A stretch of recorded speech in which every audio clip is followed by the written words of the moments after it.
Hey, this is Allen Robinson from the Jacksonville Jaguars, and you're listening to the Fantasy Footballers Podcast.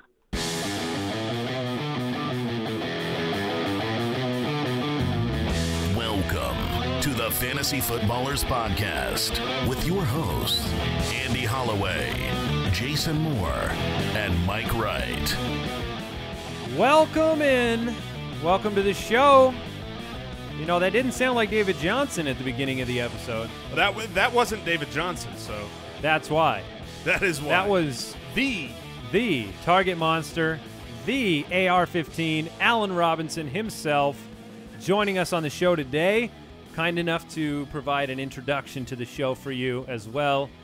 And so you don't want to miss that interview. That is coming up here shortly, and it's a good one. Allen Robinson was one of those guys that just burst onto the scene last year. One of our favorite players coming out of his rookie season, which was marred a little bit by injury. He was Mike's My Guy last year. If That's we have true. another My Guy episode coming up here and you see who we're latching onto, well done, Mike. Well, Yeah. thank you. I appreciate that. Whoever Mike has as his My Guys, we get on the show as an interview the next offseason. Yeah, and while it was difficult to get Allen Robinson, we could probably get Jeremy Hill pretty easy. Oh, I thought we were Maybe not now. Sorry. Hey, we Welcome, love you, Jeremy. welcome to the Fantasy Footballers Podcast. I'm Andy Holloway, joined by Jason Moore and Mike, the Fantasy Hitman Wright. Yes. We are your tried and true, year-round fantasy goodness that drops into your pocket. Your huckleberries, if you will. We're your huckleberries? I don't know about that. I don't know if I want that as the officially trademarked motto of the show. I'll be your huckleberry? No? All right. I was with you. No, I mean, I'm all about that movie. Oh, a movie reference that Andy actually gets. We did yeah. it, America. That's one of my favorite We found movies. it. One of He the most. sees two of us. Let me tell you this to He's start got one out. gun for each of us. And we've that's another great line from that. We've got a great show ahead for you. We've got a lot of news in the fantasy world. We've got the Allen Robinson interview. We got a bunch of mailbag, which is we picked out a bunch of great questions that we think applies to everybody. But to circle back to Tombstone, that's one of the great disappointments in my marriage. You want to hear that? Because Wyatt Earp. Tombstone is one of my favorite. Let me just throw this out there. If there's a cowboy character to play in any video game, I play the cowboy character. This is factual I like information. cowboy movies. Now, I'm not like a cowboy. I would die on a ranch in like 5 days, and like I couldn't do the cowboy thing. But there's something heroic about cowboys that I love, and so I love cowboy movies, modern westerns. I love modern westerns, 3:10 to Yuma, those type of movies.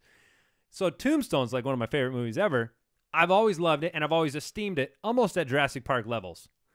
And when I was dating, Jurassic Park levels? almost, I said. Okay. And when I was dating my wife now, when she was my girlfriend back then, I was so excited to show her Tombstone because she had didn't never like it? she had never seen it, and she fell asleep in the first third of the movie, and it almost was a deal breaker. It was almost a deal breaker, but luckily she loved Jurassic Park. Oh, okay. So there's my story. Back. We're back. I have 2 quick questions for today. Before I get to that, I will tell you, you can find us on Twitter at the FF Ballers. We're going to be doing a lot of live streaming and things, so you want to connect to us on Twitter so you can know what's happening with the show. This is going to be a really fun summer. We've got a lot going on, and that's how we communicate a lot of different things. And so check us out on Twitter at the FF Ballers. We're on the Fantasy Sports Network. We're also on YouTube where you can get the show after the show, and the website, of course, thefantasyfootballers.com, where you can get our brand new draft kit pre-ordered up. It's good stuff. So 2 quick questions. Quick question number 1, it's super important.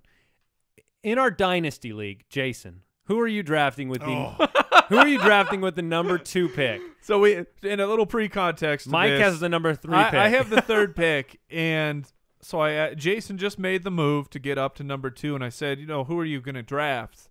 This is a startup dynasty. And Yes. this is the rookie part of the draft, and in a very John Foxian-like move, Jason thinks he has some type of advantage over me by not sharing this information, this ridiculous information where he already knows who he's going to draft. And I said, well, you can tell me, or I will bring it up on the show, because if we bring it up on the show, then he has to answer the question. You give me too much credit in thinking that I have some advantage over you. I didn't think I had an advantage over you.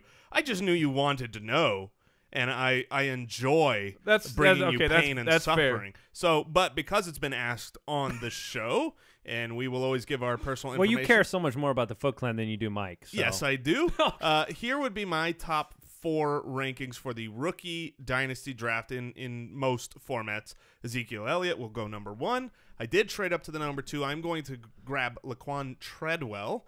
I think long-term value. He's a touchdown type of receiver. That body style, he fits what Teddy Bridgewater can do. Over the coming years, I believe that Adrian Peterson will not beat He's not going to play forever. He will not play forever. And then number 3, where you are drafting, Mike, I know you're between Corey Coleman and Josh Doctson. And yes. I would go Doctson, even though I think he's going to have a worse year this year in a dynasty setup. You've got a long-term value. Pierre Garçon's not going to be long for that team in years. Probably this will be his last one, and I think you're in a better situation. Whenever there's a tiebreaker, I go not Browns.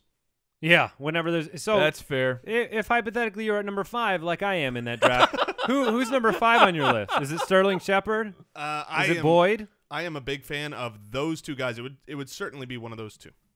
It wouldn't be Derrick Henry. It would certainly not be Derrick. Yeah, The bust It wouldn't be 2.0. Henry for me. All right, question number 2 is this. Mike, I'll let you answer this one. Carson Wentz, Sam Bradford, who has more fantasy points this year? Ooh. Carson Wentz. I'm going to go Carson Wentz. Yeah, Sammy Diapers has well, we're jumping into the news, so maybe we'll get to the let's go to the news that's what first. I'm leading into that, so. Breaking news. Whoa, breaking news? Sam Bradford is back is back with the Eagles. That's how you spin it. Oh, That's yeah. how you spin the wrong button, That was America. the breaking news this morning. Sam Bradford has decided to report apparently $20 million. $20 million is enough reasons to play football for a living. In all fairness, You were I the believe, first on the Sammy Baby. I was on Sammy Baby, but I don't blame him for coming in a little late, because I think if the teammates were to see at day 1 the red eyes and the leftover tears, it would have lowered their belief in him as their quarterback. So he had to wait. He had to get his puffs on. Yeah, he had to wait until He had his to dab it. swelling came down. So That's a different kind of dabbing. That's the Here's- eye dabbing. Here's my take on Bradford. I completely agree with the logic that him and his agent are presenting of he will not be given a fair chance throughout the entire year. Completely agree with that. It's totally true. However, you signed a contract for guaranteed 20, I think it's even $22 million. And the contract didn't say you can't draft a quarterback. You will get that money no matter what. It sucks that they have the future there in Carson Wentz. They gave up the sun and the moon and the stars to get Carson Wentz, so he's going to be the starting quarterback. However, what you have to do out there, you have to go put some good tape down so that you can either get traded or have another chance and as a starter, not just a backup. Now, I do believe they want to start the season with Bradford and let Carson Wentz have some time to couple mature. games, He's coming out of a, not the greatest competition in college too. So I think you want to let him adjust to the pro level game. But I wonder if the Philadelphia fans, who are often unrelenting, will allow that to happen. Not much. It'll be over. I'll give you over under 6 games for Sam Bradford. That's a big number. I'm still going to take the over. I will take the over as well. I believe. You believe Excuse what me. then? I believe Sam Bradford has a pretty good year. Plays most, if not all, of the year because the division is weak. I believe the Eagles are in it as much as any other team in that division. And if they're in the running, they are not going to take him out to put Wentz in. So I believe Sammy Biscuits is a good enough play this year. Even from fantasy, I wouldn't draft him, but he'll certainly be an early streamer for me. Because you're really, by saying that, saying you believe the Eagles are going to compete. Because I do. The situation in which he comes off the field is one where they are restless and they need to put in the rookie and they want to kind of change look to the future. So, Or he gets hurt. all right, let's move on. Next bit of news. Seahawks have given third-round pick, CJ Prosise, reps with the wide receivers. He's a former wide receiver at Notre Dame. Interesting. I think this is exactly what we said on the show, which is, look, they know how to utilize skill position players, whether it is Harvin for half a year, Tyler Lockett, they want to use players in unique ways and put them around Russell Wilson and let them do what they can do. And if you can put him in on the field as a wide receiver and have Thomas Rawls on the field, why not have more weapons on the field? But this does, to me, affirm what we believe, which is that Prosise isn't going to threaten Thomas Rawls for first and second down work. Yeah, I don't see a situation where that happens at all. I can't really foresee one. Sans injury. Yeah, I can agree with that. Just to me, I really think that Prosise will. It might just be small, but I think that he will have his fantasy impact this season. I don't think we're a year and wait for Prosise. I think this year he will have at least a few games of note. Let me ask you this: if you had to decide between Prosise right now and Bilal Powell as a fantasy draft pick, who would you actually choose in that situation? Because you've got Forte and Kyrie Robinson and Powell in New York, and now you've got Rawls, and you've got Prosise, you've got Alex Collins. I'm gonna go with Powell here for this reasoning of we've seen how the Jets want to use him. So either Ryan Fitzpatrick comes back and Powell will get some dump offs, or it will be Geno Smith running the offense. There will be close to no rushing attack for the Jets because teams will know that Geno Smith stinks, and then Bilal Powell will get on the field for dump offs. I want you to know how relieved I am in some degree that I am no longer waiting with bated breath for Ryan Fitzpatrick to sign with New York the way I was when in one of our major leagues, Brandon Marshall was going to be my potential keeper. Like, I still obviously am concerned about it. I believe Fitzpatrick will be back, which will help Marshall owners, help Decker owners. Your concern just shifts in your personal league from the re-signing of Ryan Fitzpatrick to the health of Thomas Rawls, since he was kept in Brandon Marshall's place. But there's good news here, which also speaks to CJ Prosise and his value. A doctor on RotoViz wrote up a good article kind of going over his exact injury and his recovery timetable, talking about Thomas Rawls. Thinks there won't be any problem at all with him being ready for week 1 is kind of what the Seahawks are saying. But it seems like that's just kind of worst case scenario. He believes he'll be ready far before then. So Thomas Rawls looking good from that doctor's perspective. That's very good. All right, Matt Jones is another guy that is I had a note to myself, because I do this frequently throughout the week, make a note about moving a guy up or down. Matt Jones is on my move up list, and then we got news here from CSN Washington's Rich Tandler said that he could see 15 to 20 carries per game, not touches, carries per game. Look, they didn't do anything to make you think he's not going to be the guy and that they don't have confidence in him. Matt Jones is going to go behind where he belongs in the draft because he's just not really sexy. You think he'll fall? I think he will be. I think he should go higher. Yeah. Well, I don't think he's going to fall to a value. I think he's a value right now. So whereabout is he a value? I'll give you the actual average draft position for Jones as of today. Pulling it up here. I think that he is a value now, and I don't think he's going to move up very much. I could be wrong. I think that Matt Jones now he is where do you think he is? I think he's in the 4th round. What do you think, Jason? I would guess right now he's in the 5th, but I think he'll move up. He is the currently tied. He's going where Jeremy Hill is going, 2nd pick of the 5th round. Okay, that's fair. The hard part about Matt Jones is read a couple names who are around him. I know it's hard to move him past guys. I'm not going to move him past Jonathan Stewart. Okay. Deion Lewis, C.J. Anderson, Jeremy Langford, Tavius Murray, Matt Forte. I think I'd take Matt Jones over Matt Forte. I think I would too. I would take DeMarco Murray, Matt Jones over C.J. Anderson.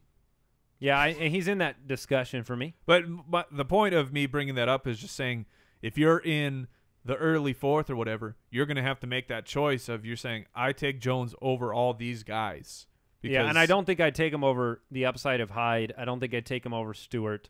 The reality is... But I might take him over, Anderson, Langford, Murray, Forte. The whole conversation with Matt Jones is he looked terrible last year. You take out a couple of big plays, and he looked awful. He fumbled the ball 4 times. He ran for 3.6 yards a carry.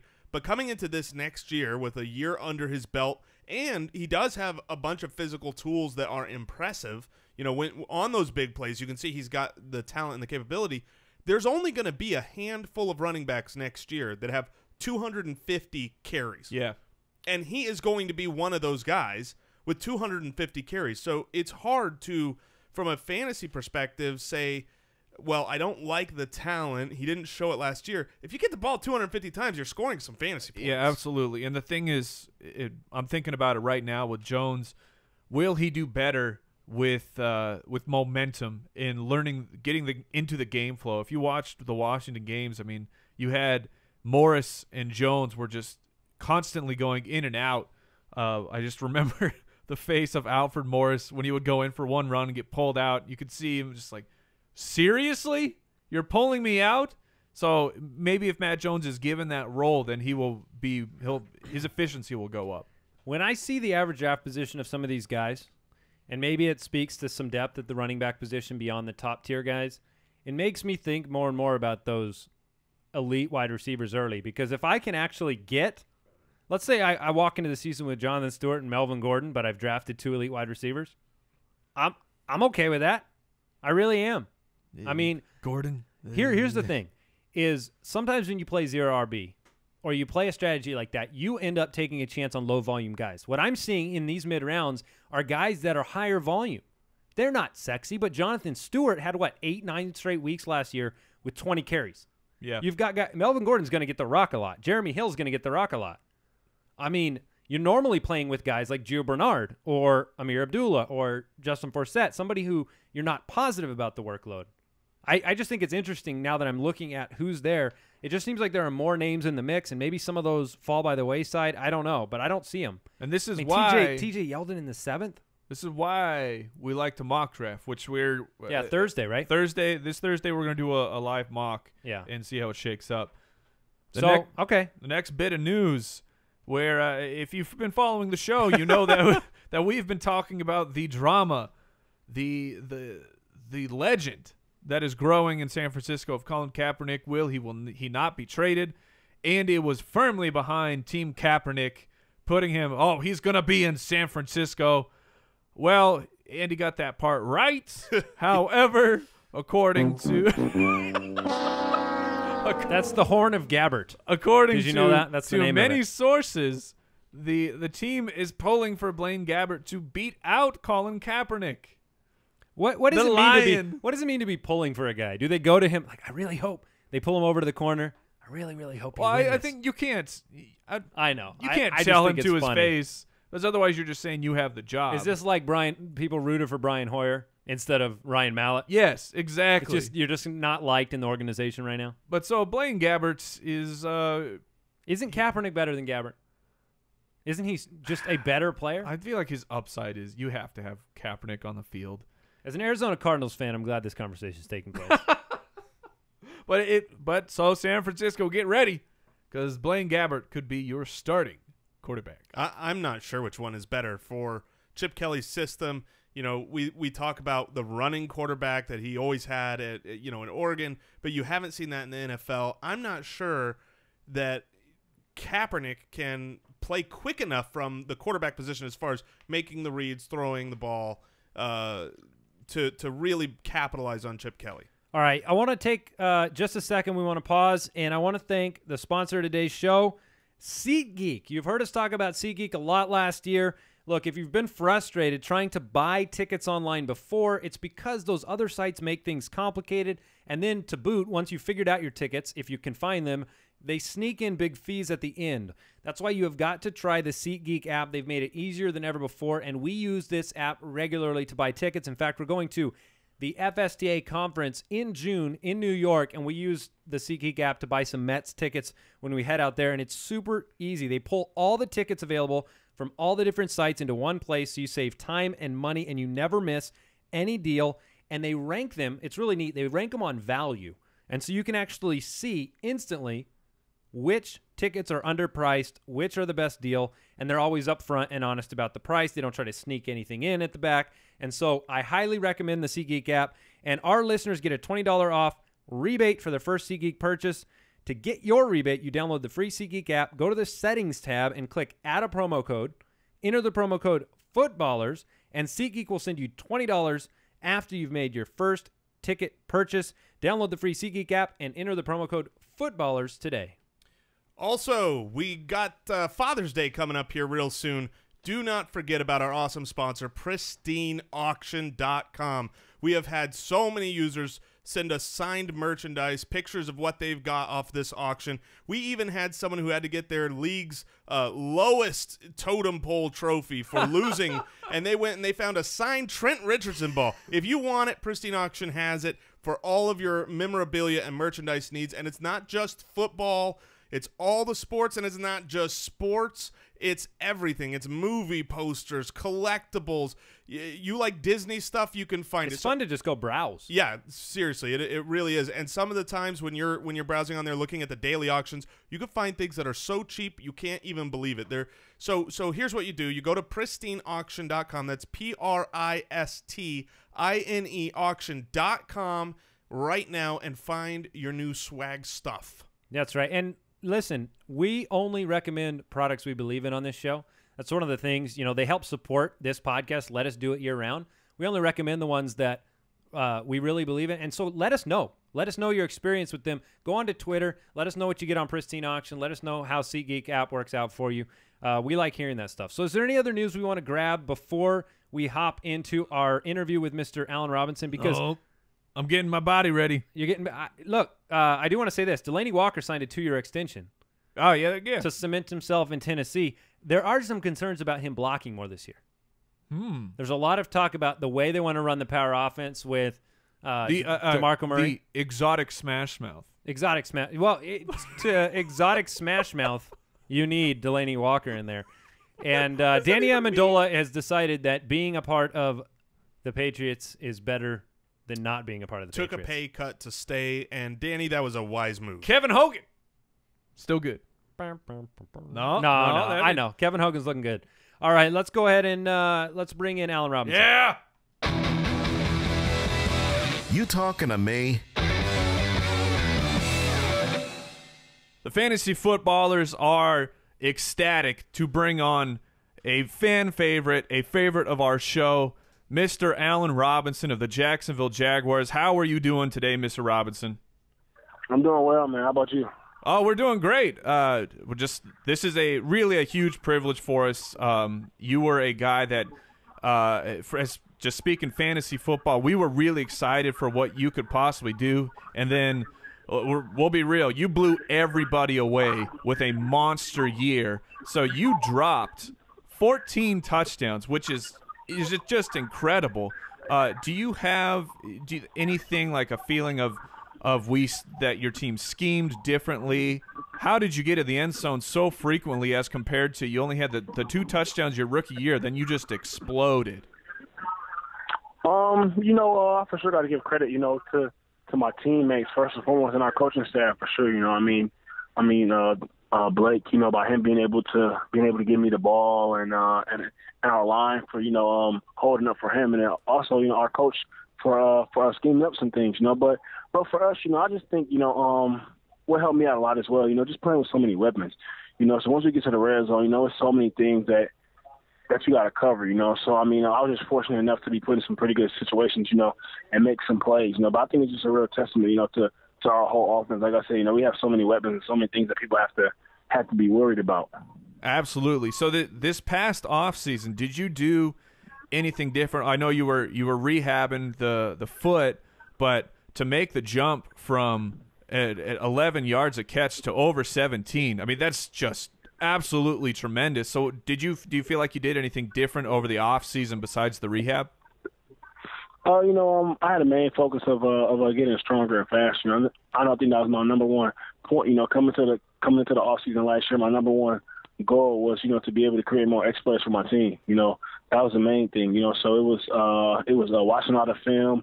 Being able to figure out how to execute and get those things done. Whether if it's getting off the ball, better this year. Being more elite at the line. And just some small things like that. So that's kind of what I focus on, to be able to put myself in that position. Yeah. Well, you coming out of college, people were saying you weren't the fastest, and last year you were actually one of the fastest track. I want to thank you personally, Allen, because in our league of record, in the championship week, your 90-yard touchdown was a thing of beauty. So thank you on behalf of all fantasy fans. Do you play fantasy football? I know the Jaguars. I do not. I do not play fantasy. Do other teammates? Obviously, Maurice Jones-Drew was a big player when he was there.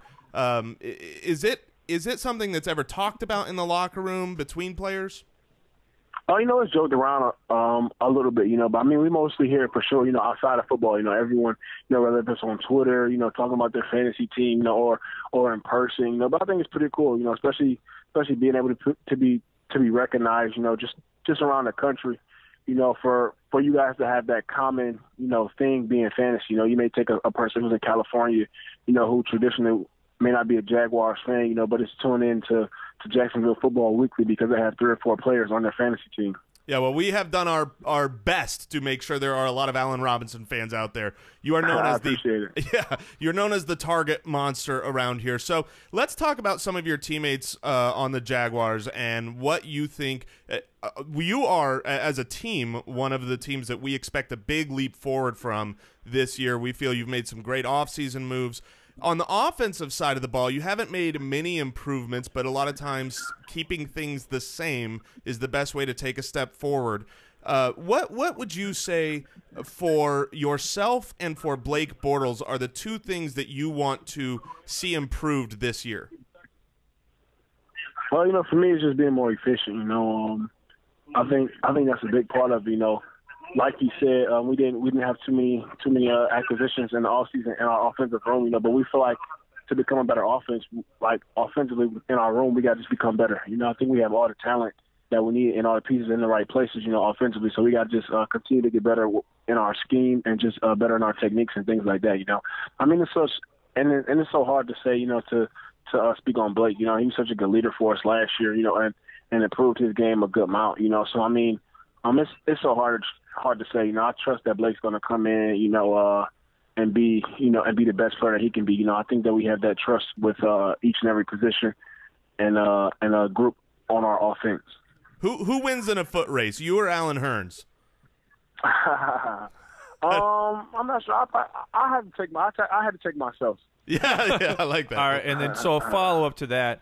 Let's just, in a make-believe world, it's weird. I can only have one Allen on my team, on my fantasy team. Am I supposed to draft Allen Robinson or Allen Hurns?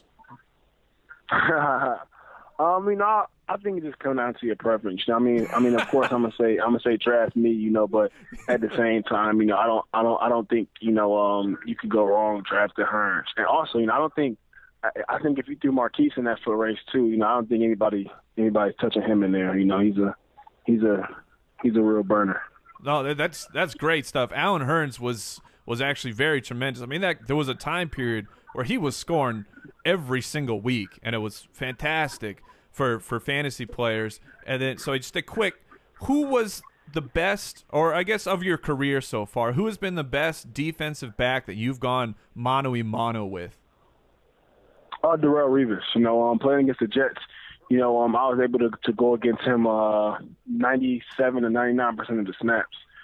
So we were matched up pretty much the whole game, whether it was from the slot, to outside, and then he just has such a great skill set, and so many things on his tool belt to use in the game.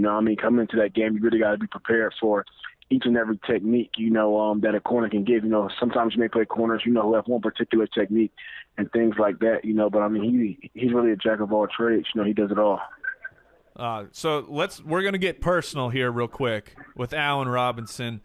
I've seen the Twitter game. The Twitter game is strong, and you are a man who is no stranger to the ink, to the tattoos, and I'm speaking as a man who is also very personally very tattooed up. I mean, you even had a guest spot on Ink Master. And for those who don't realize, tattoos often have either a great meaning or a great story behind it. So what is your most meaningful tattoo, or the one that you love the story behind it the most? Oh, it for sure had to be my Michigan catch tattoo. I think for sure, I think for me, it was one of the biggest things, at Penn State as far as, that play in the game, and how the game went down, for me being against Michigan, that was my only time playing against them, so I would say that for sure has the most has the most history behind it and the biggest story behind it. Is it all done? Have you gotten it all shaded up? It is for the most part. I still got to get a few more things done to it, but it's all done for the most part. All right. So what you said something a minute ago about Marquise in a foot race, and you've actually got quite a few. You know, you and Alan Hearns were the guys last year that were the big fantasy producers, but I feel like you've got some other wide receivers there that might be able to make some noise this year. You know them better than we do. What do you think about, you know, last year's rookies and Marquise? What can we expect from some of the other guys this 2016 season? Oh, a lot. You know, I think, you know, especially for Marquise, you know, I know a lot of people, you know, haven't saw too much of him, you know, but I mean, I'm excited for him this year, you know, about him getting back healthy, you know, being able to come out there with us. You know, I'm really excited to see, you know, I mean, not to even see, but, you know, to know what he brings to our offense. You know, I think it's an excitement, you know, through our whole offensive room, knowing that we have that element out there of just that big play ability at any point in time. Any point in time you get the ball in his hands in the game, he can take it the distance, you know. And also Rashad Green and TJ Yeldon. You know, TJ was real big for us last year, especially, you know, catching the ball out the backfield, you know, and things like that. And then Rashad, you know, same thing with him. You know, he's able to do a lot, you know, whether it's punt returning for us, you know, or, you know, holding down the slot. You know, he's really a versatile part of the offense.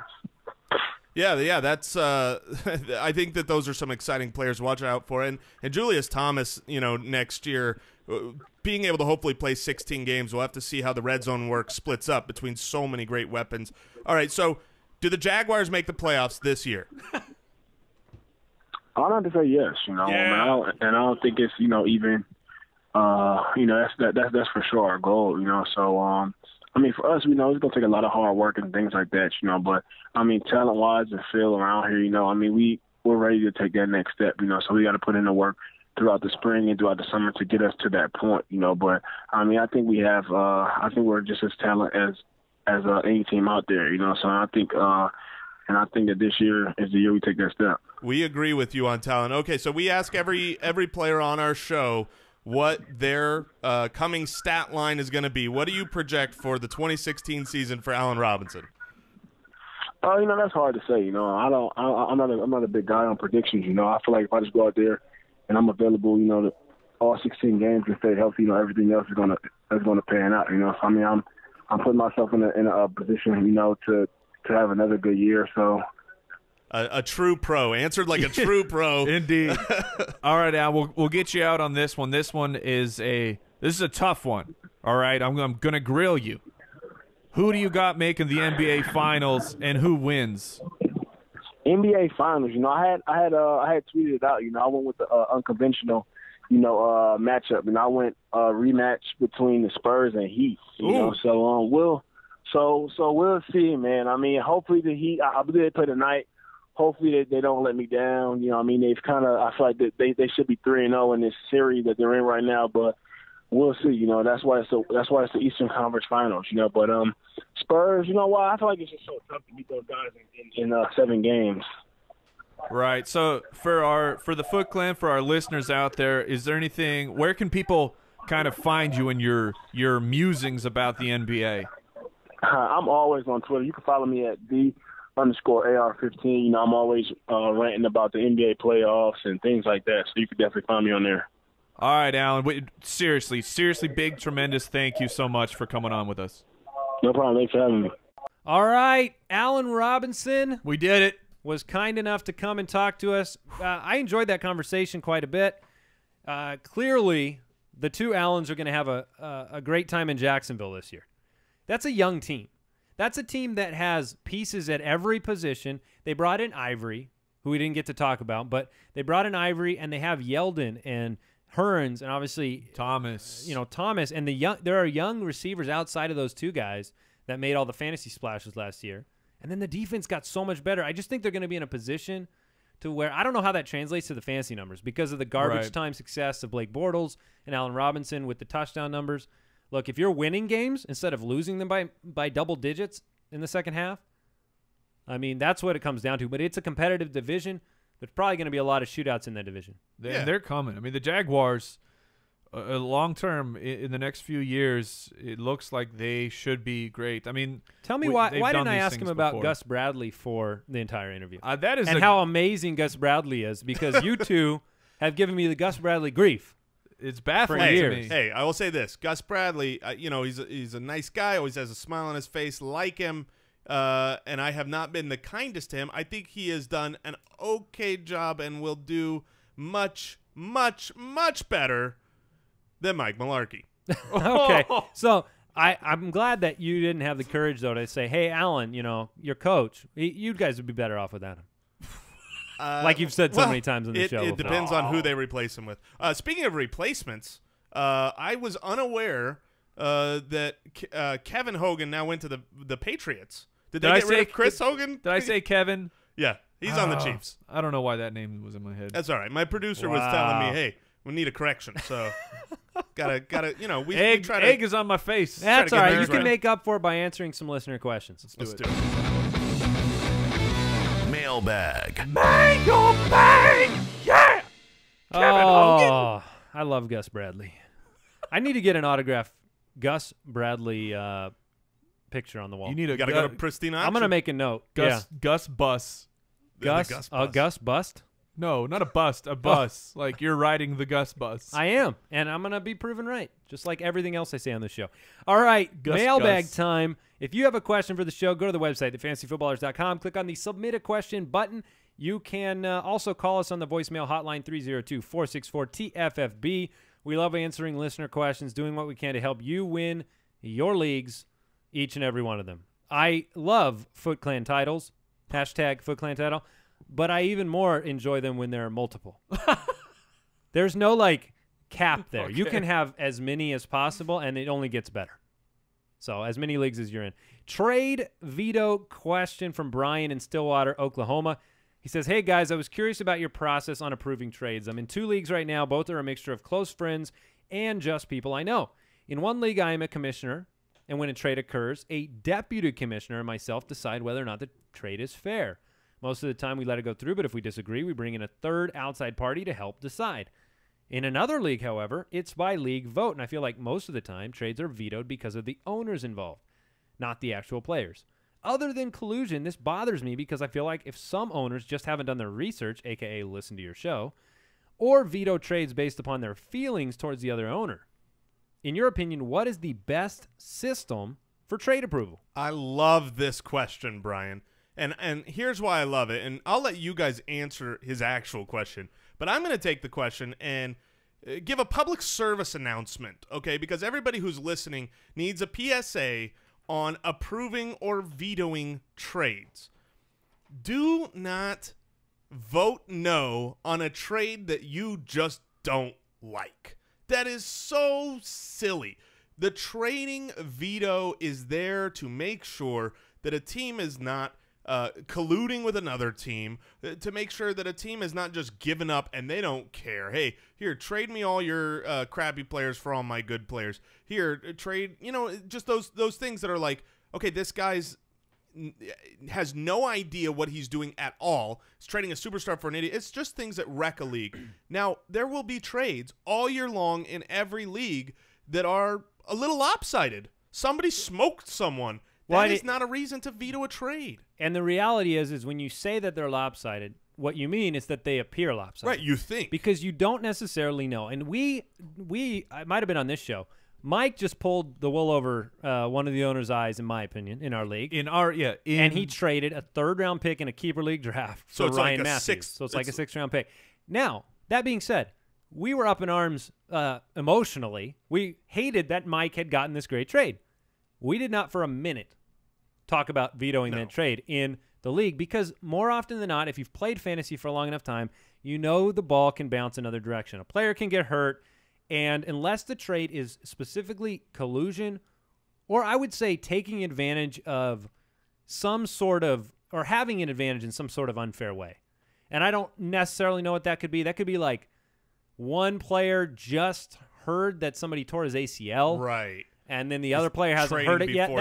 That's not taking advantage. I mean, that's not a good trade for the league integrity. That's ridiculous. So other than that, I think that what you do, I think what you set up is okay. in the first league, I think that's fine. I think it's fine in both leagues, but you need to set that precedent. If people don't understand that, then that's your problem. It's understanding the league rules. I like the idea of having the kind of deputy trade commissioner who they just kind of decide for the league, is this fine? And then if it's not, I would then put it to a vote. If you're in a good league, right, with close friends, you've been in a long time, like our league of record, we've shared this before, but a couple of years ago, we got rid of the trade approval process, and it is way cooler than I thought it would be. I've done that in every league I'm in. Oh, from here on out. It's gone in every league. Get rid of it, because you can always go and undo a trade. You know, you can veto a trade, yeah. Yeah, afterwards, if everybody's up in arms over something on your Facebook channel or whatever you're using to communicate, then you put it to a vote and you undo the trade if it happens. But it lets you do trades. You can make a trade Sunday before the game. Get it done. Right. No, absolutely. All right, Jeff in Columbus, Georgia has a question. In a $400 cap auction draft, what is the maximum amount I should bid on a number 1 overall player in the first round? 400 cap. 400. Well, normally I would say, you know, I try to stick somewhere around 60, $50-$60. You know, if I'm looking for Antonio Brown in a 200. So, you know, you double that, 120, 130. Yeah, so would you say you spend about 50 to 60% of your budget on 2 studs? Is that a strategy you like? If you're going after studs, that's a strategy I like. Okay, so I think that's the right budget is what I mean. And would you prefer the stud scrubs where you do that? You go all in on these 2 or 3 guys. You're spending 60-70% of your money, or go after that second tier of guys, so you're going to get a discount compared to the elite? I take the studs because I'm going to lock in a couple of players that I feel like are as guaranteed as it comes in fantasy football, and then I want to take advantage of values because I feel like the well-educated player in an auction league, they know, you know, the one that listens to this show and does their research and knows the level of value. I think that's when you steal the guys later on, and so I put myself in the boat to do that and have a couple of horses. Next question. All right. Oh, sorry. I thought Jason was going to add something, but nope. Next question. This Drew in Columbia. I'm coming off of a last place finish, and I'm in dire need to redeem myself. I will be drafting 10 of 12 this season, and I'm trying to decide if I should go running back or wide receiver for the first round, assuming Gronk is already taken. What position should I prioritize first? And it is a full point PPR. With 2 running back, 2 wide receivers starting. You know, the only thing I was thinking about adding to the last question, I will add now because it actually goes with this question, which is be water. We talk about that. Be willing to change. Mike posed the question of, do we do studs and scrubs? And for me, I go in with maybe that as an idea first, but if the chips don't fall right on those first guys, if the price goes up too high, then I change and I adapt. And so it's the same thing's going to happen here. It really depends. If you're drafting 10th of 12th, that is the exact position where you cannot predetermine what you're picking because there's 9 players picked ahead of you. And if it's all wide receivers being picked ahead of you or all running backs picked ahead of you, it changes who drops to you. It changes how many people are left in the draft tier at that spot. It's really difficult to give you any kind of advice that we could take to the bank and say it is the right call to draft a running back or a wide receiver at that spot. There was a really high level of busting for running backs last year. It's generally, when you're talking those first round top 12 guys, it's about a 50% bust rate. Last year was extremely high. But I'm just going to read through the wide receivers real quick. These are the top wide receivers taken who are considered safe. No matter what, I'm safe if I take a wide receiver. From last year? From last year. This is based off of last year's average draft position. Antonio Brown, great. Dez Bryant, bust. Julio Jones, great. Demaryius Thomas, disappointing. Odell Beckham, great. Calvin Johnson, pretty much a bust. He had a couple of good weeks here and there. Very disappointing. Randall Cobb, bust. A.J. Green, okay. Okay to good. And then T.Y. Hilton, not his fault. And then Brandon Cooks was a bust for half of the year and then great for the second half. About 50-50. In other words, the perception that wide receivers are so safe is carried along by the foundational player like Antonio Brown, Odell Beckham Jr., and Julio Jones. It's because there's 3 names there, and then the big names on the other side didn't produce last year, the Eddie Lacy's, the Le'Veon Bell with the injury. Charles got hurt. I think you're onto something there. Here's what I would say. You're drafting 10th. If Le'Veon Bell, Todd Gurley, Adrian Peterson, David Johnson, Odell Beckham, Antonio Brown, and Julio Jones, those a lot of names. No, I know, but those 8 guys, you're at 10. If any of those guys falls to you at 10, those you got to be able to take any of them. Any of them. Not Ezekiel Elliott. I wouldn't put him in that group. I would consider I was just curious him at 10. Yeah, but that's interesting. Personally, I would not end up drafting him by just the way I draft. All right. Too many rookies. Question from Josh in Matamita, Minnesota. I had one of those once. It was delicious. Sounds good. The NFL draft has got me watching NFL football, so I've always had a bias towards drafting rookie players. Last year he took Abdullah, David Johnson, and Devontae Parker. The problem is he's in a redraft. How many rookies is too many to have on a redraft roster? Look, you're in the wrong kind of league if you like drafting rookies. Yeah, getting that dynasty. More than 2 is usually a bad idea. I think, and really, it's not a number so much as where you grab them. If you're investing middle and high picks in them, that's a really scary proposition. If at the very end of your draft you spend your last 2 picks on them, this year specifically, which is really, if you're in a redraft league, the only thing that matters, I don't believe in a lot of the rookies. Every year, by the end of next year, there will be several rookies who produced, because there always are a few. But so often those guys are guys that weren't even drafted. You didn't know whether, they came out of nowhere. They came out of an injury ahead of them. And so as far as going into this year's draft, I am really not high on a lot of rookies. So, I don't know, target your favorite or maybe 2, but don't worry so much about that as drafting the best value at every round through the draft. This year I would lean my later rookie picks to running backs as well. I mean, you're like the Kenneth Dixon, Devontae Booker, Kenyon Drake. I mean, these are guys who can get it. If an injury happens, they will have a huge workload. I just don't see the high level rookie wide receivers that were taken. I'm not seeing a huge fantasy year from any of them. And let's be honest, it's May, and so if there's any, it's gotta be May. It's gotta be May. It's the month of May, thank goodness. And if there's anybody that time and drafting as late as you can in your leagues matters to, these rookies are who you get to see in training camp and in preseason.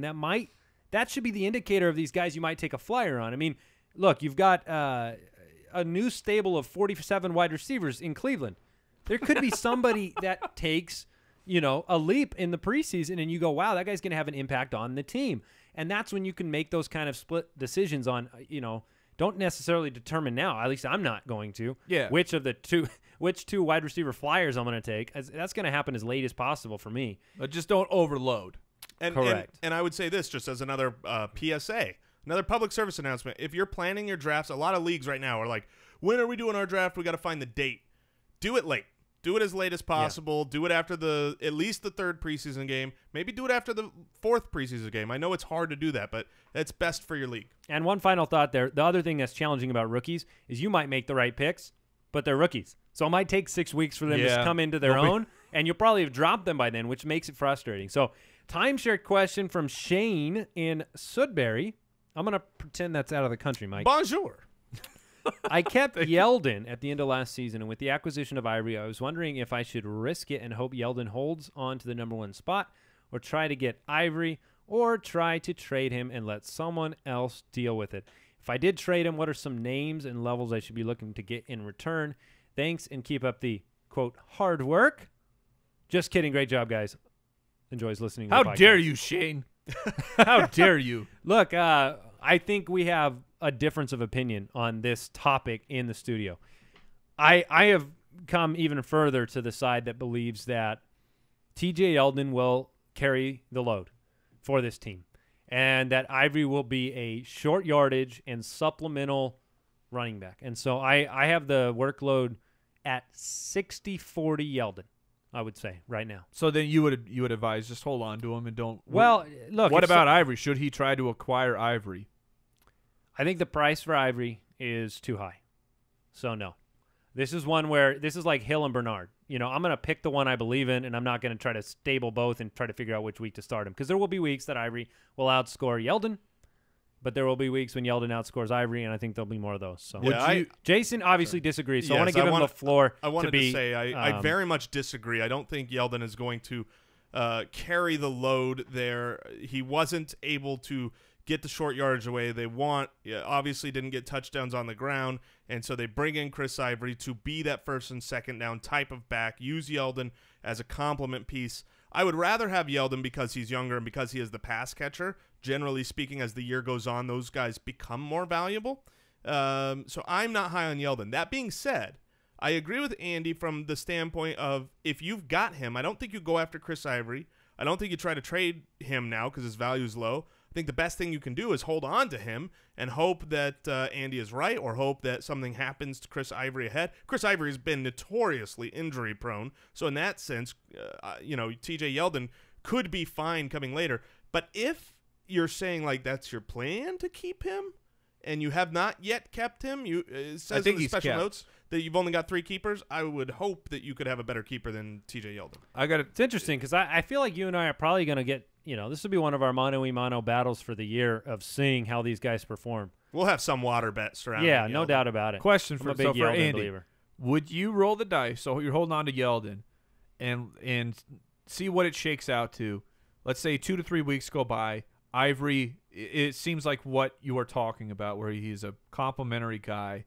Do you consider him a high enough level of handcuff that you would then, once the market has gone down on him, would you try and acquire him to have the Jacksonville backfield locked up?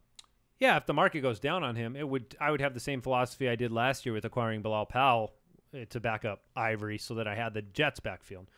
I don't know what will take place with that value, but he's a handcuff. Yeah, he's the kind of handcuff that could, carry the load if Yeldon got hurt. So I think there's handcuffs, and then there's like a handcuff you want to have. Yeah, he's a handcuff. He's the second one. Handcuff. Yeah, but I think the big difference, the big difference is last year Bilal Powell never, ever, ever had the value in the eyes of most. Even when he was TJ dominating. Yeldon, No. that TJ Yeldon has because of his rookie year. Handcuff. But I think last year Bilal Powell was a handcuff. You know what I mean? As opposed to just a handcuff. I totally know what you mean. Yeah, He's like a modern Western handcuff. So if you're, so let me ask you this: Charles Sims, which kind is he? Charles Sims is a handcuff. All right, so the modern Western. So if this is a valuable guy, Right. then we need him to be a handcuff. But if he's just like he's the backup, that's just a handcuff. Niall Davis is more of a handcuff. Okay, not okay. Niall Davis is like Niall Davis isn't even a handcuff. Niall Davis. So let me ask you this, because I'm curious. I'm genuinely curious on this. I'm getting so Johnson. sweaty. Chris Johnson. handcuff. Oh, all right. He's a Western handcuff. All right, then we've got this figured out. We need to have a handcuff show, or do we need to have a handcuff show? This has gone on way too long. We may never want to have that show if we want to have this show continue. All right, Mike is gone. I'm out. All right, next question, Andy. All right, we're on to Sam Elliott on the show next week, by the way. Nick in Massachusetts. Is 8 teams too small for a league? No, it is not. People will mock you. People will say, oh, that's not a real league. But we have said this time and time again, it is so much better to be in a league with fewer people who care than to say, well, I'm supposed to be in a 10 or 12-man league, so let's get 2 or 4 people who have no idea what they're doing, are going to, after week 2, quit and not care. I'd much rather be in a dedicated 8-team league than in a undedicated 12-team league. Yeah, and if you're looking for a good league and you want to be with competitive players, I'm just waiting for you to say like work it in here. If you want to do that, then just handcuff yourself with. You're ruining the pitch here. You blew my joke, man. I had a good one coming. You did? Well, look, let me tell everybody about FootClanLeagues.com. You get access to FootClanLeagues.com if you're a member of our fantasy football community at JoinTheFoot.com. And so there are literally hundreds of people going on to FootClan Leagues, joining leagues together. There are local leagues, so you can be with people that are in your general vicinity. There are internet leagues. There are committed leagues, dynasty leagues, all sorts of different leagues. And so you need to be on JoinTheFoot.com, and then that will give you access to the FootClan Leagues. And look, we all want to play in fun leagues like that so that we can have the kind of stories that matter as opposed to, hey, Ernie from accounting just dropped Adrian Peterson to sign hometown hero, and your league is ruined then. There's an all-Canadian league. Oh, yes, and there is. They've named the league the Boot Clan. Oh, it's Boot Clan. fantastic. They got the logo for it. I love it. Fantastic. But I was just going to say, you know, the nice thing about an 8-team league is you don't have to handcuff. Ah, that's right. 8-team leagues have their perks. So, hey, that is it for today's show. Definitely check out the new draft kit. You can get it on the website, thefantasyfootballers.com. We're going to be Jason wanted me to make sure to mention this. We're going to be doing some article stuff. Yes. Right? Do you want to talk about that for a second? We have been asked to do this for a long time, and we have also had numerous people say that they want to write for our website. We want high-quality analytical work on our website. And so if you are somebody that is wanting to get in on that as well, go to our website, submit your work, and we are going to be well, you can't do it yet. You'll be able to do it soon. Yeah, we need I'm gonna put an actual way, a form to do that. Otherwise, we're gonna be flooded through different. Yeah, but if I forms. tell them that it's up now, you got some work to do. That's how it always works. All right, so go immediately to the website. Oh man.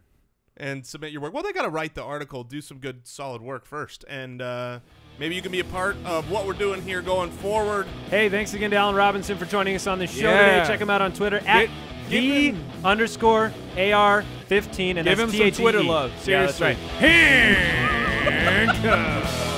Thank you for listening to another edition of the Fantasy Footballers Podcast. Don't forget to visit us on the web at www.thefantasyfootballers.com and follow us on Twitter @TheFFBallers.